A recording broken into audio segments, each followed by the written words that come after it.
जाने अनजाने वहाँ काम शुरू कर दिया गया बिना किसी परमिशन का, बिना किसी पूछे। क्या सरकार अगर हमारे को उजाड़ने की सोच रही है तो क्या सरकार इतने लोगों को नौकरी दे सकती है? सरकारी नौकरी तो बिल्कुल करे। तो मानव समाज को संदेश देते रहे हैं, आज भी दे रहे हैं, कल भी देंगे। तो हम लोग 11वें महीने से इस पर ज्ञापन दिए जा रहे हैं, लगातार दिए जा रहे हैं, लेकिन कोई कार्रवाई नहीं हो रही है।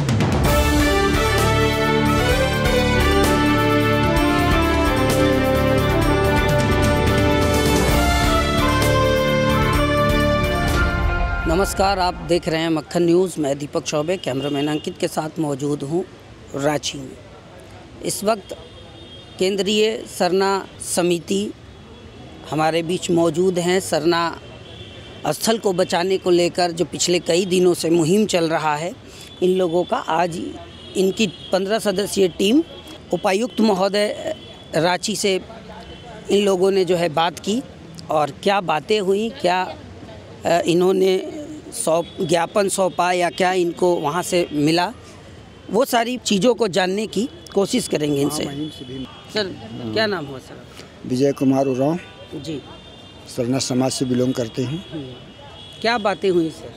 ऐसा है कि पिछले कुछ दिनों से परियोजना और विकास के नाम से, खास करके परियोजना में अच्छे लोग भी होते हैं, बुरे लोग भी होते हैं, लेकिन हमको लगता है कि बिना जानकारी का, बिना ग्राम सभा का, बिना किसी सोचे समझे प्रोग्राम परियोजना बना दिया गया के कारण आज सबसे पहली बात तो वहाँ पर का स्थानीय लोगों को अधिग्रहण के नाम पर कभी कुछ कहा जाता है।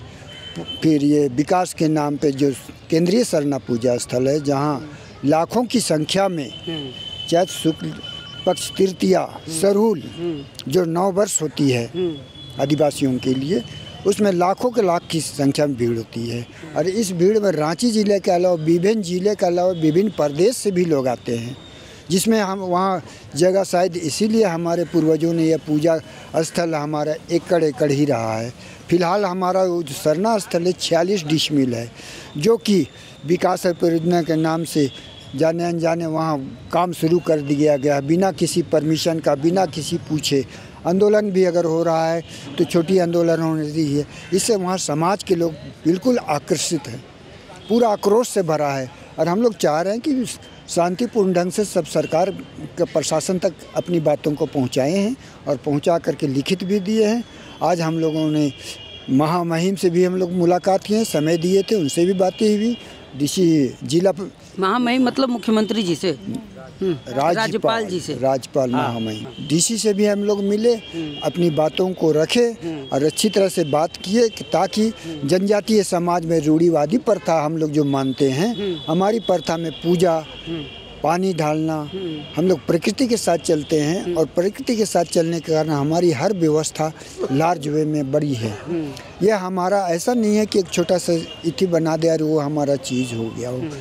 और यही चीज़ हम लोग आक्रोश भरने का कारण यही है कि एक मंदिर, मस्जिद, गिरजा या गुरुद्वारा का एक ईंट भी गिर सकता है तो न जाने क्या से क्या लोग पागल हो जाते हैं। लेकिन आदिवासी समाज आज जैसा कि दो ऋषि के साथ काम ले रहा है और वो जानता है कि मानव समाज आज क्या होना चाहिए, और हम लोग मानव समाज को संदेश देते रहे हैं, आज भी दे रहे हैं, कल भी देंगे।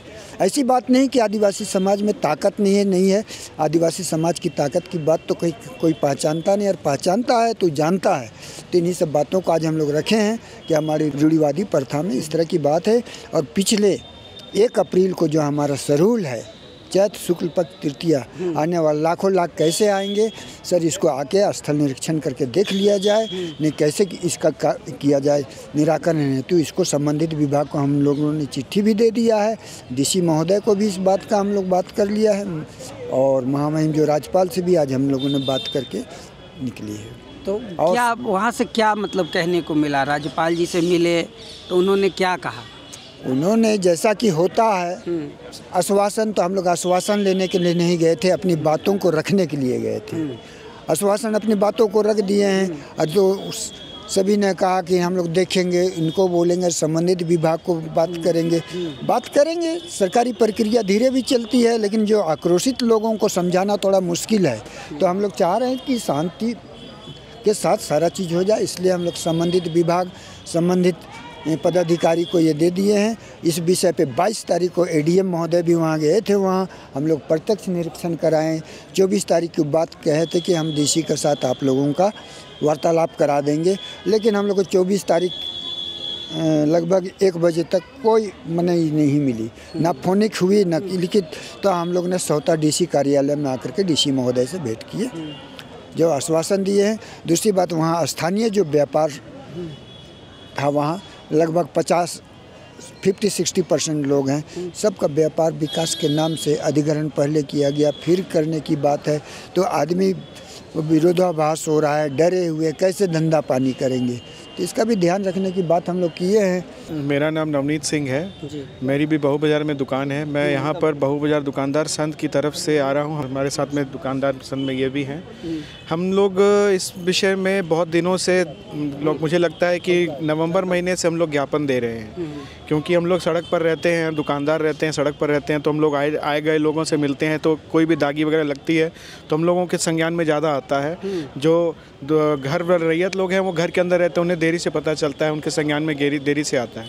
तो हम लोग 11वें महीने से इस पर ज्ञापन दिए जा रहे हैं, लगातार दिए जा रहे हैं, लेकिन कोई कार्रवाई नहीं हो रही है। तो बढ़ते बढ़ते जब कोई चलता है ना तो उसमें लोग जुड़ते जाते हैं। इसी तरीके से हम लोग को पता चला कि सब लोग जुड़ते जुड़ते आज हम लोग झारखंडियों का संघर्ष मोर्चा के अधीन आ गए हैं, जिसमें हम लोग सभी रैयत, जो प्रभावित होने वाले रैयत हैं, दुकानदार हैं, बहू बाज़ार दुकानदार संघ के व्यापारी हैं और कुछ और व्यापारी हैं और सरना समिति के लोग हैं, सभी लोग एकजुट होकर के इसका विरोध कर रहे हैं कि एक बार अधिग्रहण हुआ और दोबारा जो अधिग्रहण हो रहा है, इसका हम लोग खिलाफ है। ये नहीं होना चाहिए। आखिर एक शहर के अंदर में, किसी भी शहर के अंदर में 70-70 अधिग्रहण नहीं होता है।